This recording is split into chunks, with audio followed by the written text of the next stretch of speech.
A lot of times we keep talking in the spiritual community how much we got to get over the past, got to let go of the past. Well, not everything in your past was a detriment to your growth or a negative contribution to your positioning now where you're going. The negative past is part of it, but we also have a lot of positive things in our past, our roots from our past, the beings we were when we were 4, 5, 6 years old. We had that excitement, right? We didn't hold back.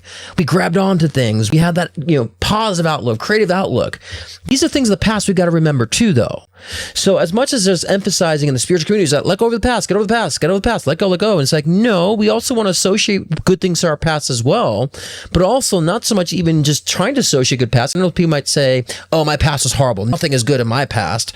Well, also understanding that the not good in your past has defined you today and somehow making that into a positive acceptance of your past. I've been saying acceptance a lot for the past few weeks.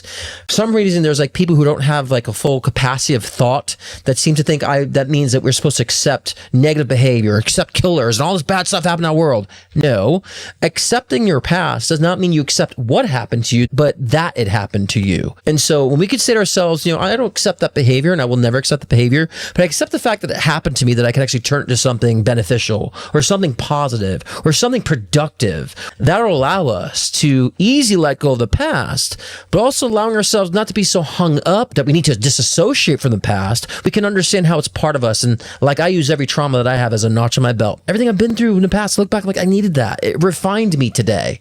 Or at least I've taken the circumstances and situations and allowed myself to refine myself because of it. So people can argue whether or not they're purposely in our lives for that reason.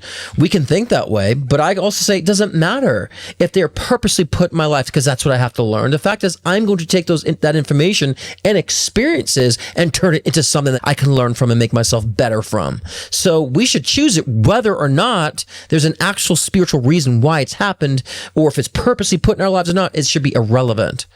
It's the fact that it happened. What am I going to do with it? And so a lot of you guys need to understand and come to terms with your past in that way. That's how we fully move on, right? When we put things in perspective of our past, we can fully move on because it doesn't hold us back. We don't allow the deprivations to be the triggers in our life that cause us to not want to experience other things in our life, right? It's how we truly move forward. And, again, I like to say everything that happens to us, everything we've connected with is always going to be connected some sort of way to us. These are experiences that are causing us to grow and to evolve. And when you understand it, you'll be thankful for those experiences, not trying to cut the cords and, but we have to do is understand psychic connection, right?